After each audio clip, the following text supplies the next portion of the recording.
Saya yakin ada jalan, ya, ada jalan bahwa pasti semua baik-baik saja kalau semua mau legowo.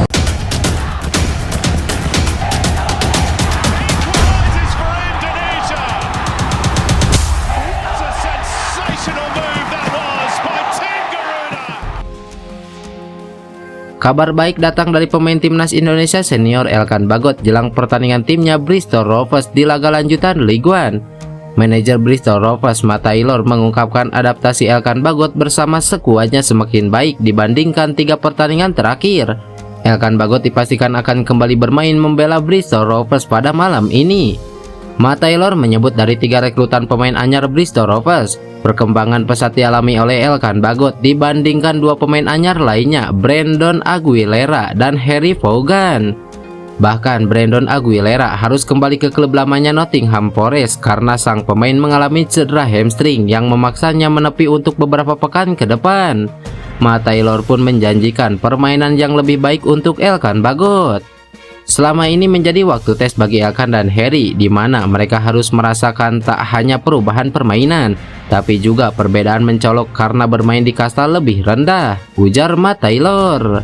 Baik Elkan Bagot maupun Harry Vaughan yang berasal dari Championship, diakui Matt Taylor membutuhkan waktu untuk menyesuaikan level permainan. Apalagi Elkan Bagot bergabung setelah membela timnas Indonesia di Piala Asia 2023 pada Januari 2024 lalu. Meski demikian, Matt Taylor mengapresiasi kerja keras pemain barunya yang mau berusaha, meski bergabung pada tengah musim yang memaksa mereka adaptasi sambil bermain. Sudah terlihat di laga terakhir, mereka bermain bagus meski tampil di babak kedua. Jadi saya tak sabar untuk melihat penampilan mereka di laga selanjutnya, ujar Matt Taylor. Pelatih timnas Indonesia Sintayong mengenang momen epik Piala Asia 2023 di mana skuad Garuda tampil perkasa dengan pemain muda dan berhasil mencapai babak 16 besar. Meski dihadapkan pada lawan-lawan tangguh dalam fase grup seperti Irak pada laga pertama, skuad Indonesia menunjukkan performa cukup baik.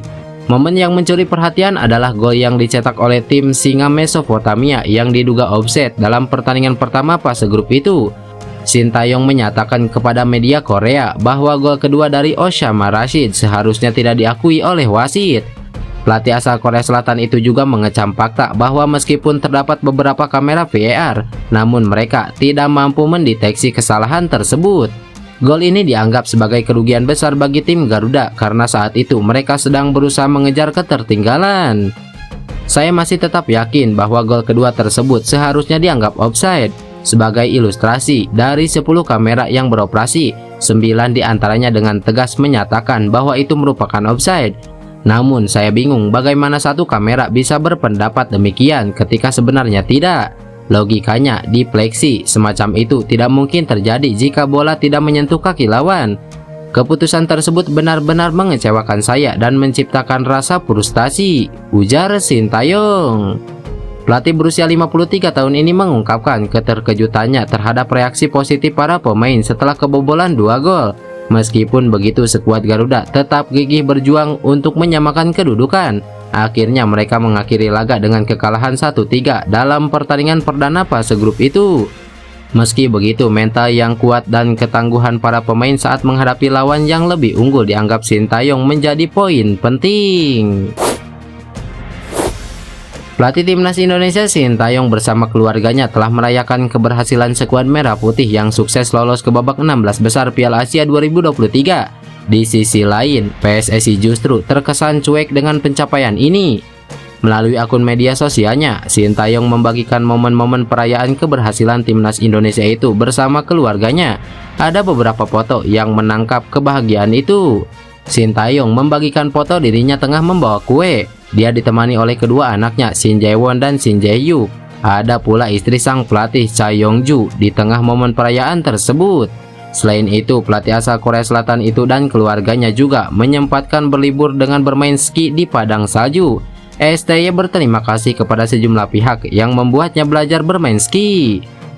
Menghabiskan masa liburan di Korea Selatan, perjalanan keluarga untuk merayakan kelolosan timnas Indonesia ke babak 16 besar Piala Asia 2023, bunyi caption dalam unggahan Sintayong tersebut. Tentu saja perayaan kecil yang dilakukan Sintayong bersama keluarganya setelah membawa timnas Indonesia lolos ke babak 16 besar ini membuat publik tersentuh. Pasalnya di tengah perayaan ini netizen justru menyoroti sikap PSSI yang terkesan cuek saja dengan pencapaian bersejarah yang diukir Asnawi Mangkualam dan kawan-kawan di Piala Asia 2023 itu. Hal ini karena tidak ada agenda seremoni apapun yang dilakukan oleh PSSI. Tentu saja ini berbeda ketika timnas Indonesia U23 meraih medali emas SEA Games 2023 yang dilakukan secara gegap gempita. Kabar baik datang dari pemain timnas Indonesia Marcelino Ferdinand yang bermain untuk KMS Cadense. Kabar baik tersebut yakni kembali masuknya nama Marcelino Ferdinand di skuad KMS Cadense untuk laga lanjutan Liga 2 Belgia. Seperti yang sudah diketahui, Marcelino sebelumnya jarang mendapatkan kesempatan bermain. Hal tersebut didasari dari berbagai alasan. Salah satunya yakni akibat cedera panjang yang diderita Marcelino Ferdinand pada akhir tahun 2023 lalu.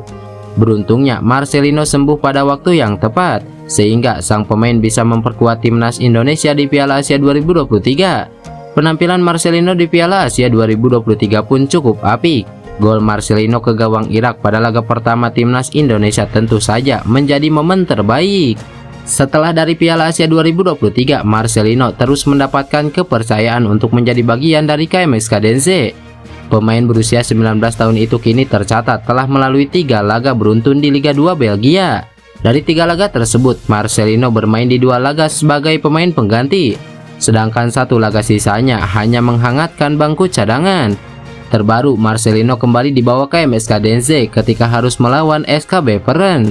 Kepastian masuknya nama Marcelino Ferdinand diumumkan langsung oleh KMS Cadense melalui akun Instagram resmi klub pada Jumat kemarin.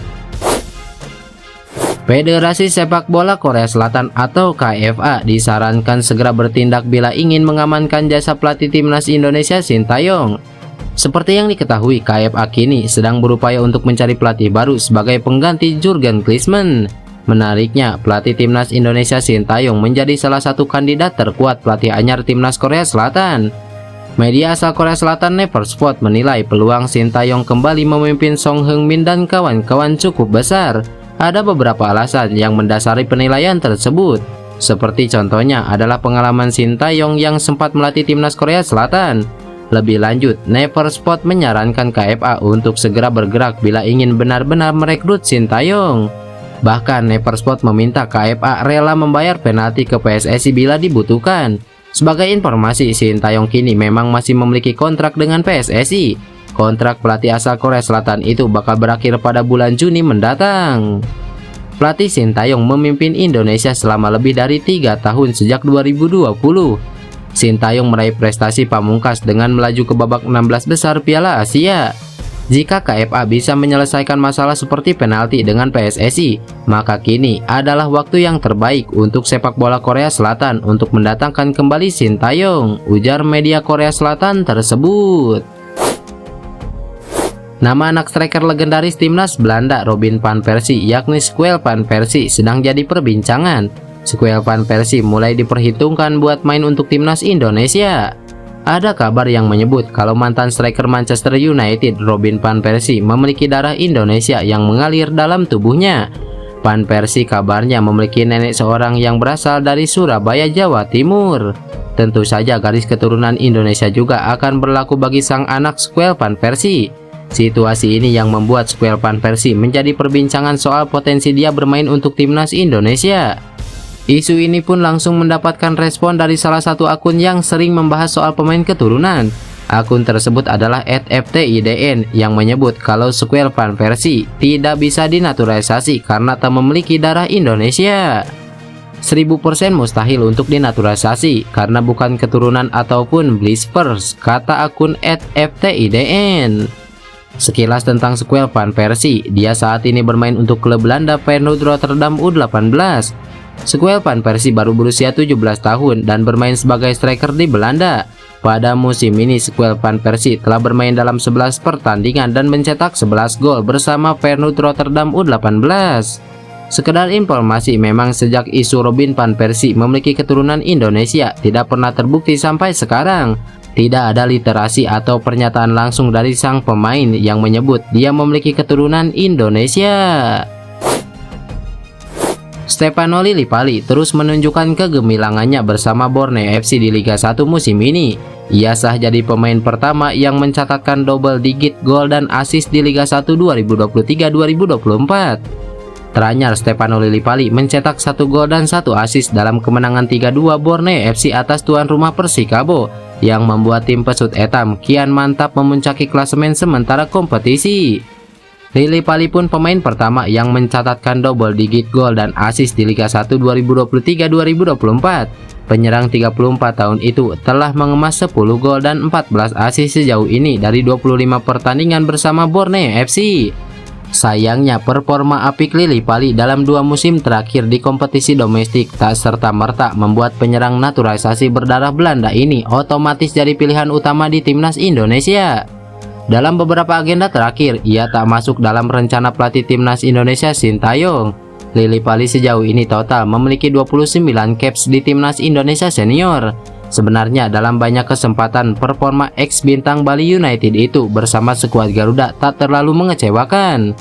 Pemain berpostur 175 cm itu tentu bisa menjadi opsi untuk meningkatkan daya gedor lini depan timnas Indonesia pada lanjutan kualifikasi Piala Dunia 2026 zona Asia.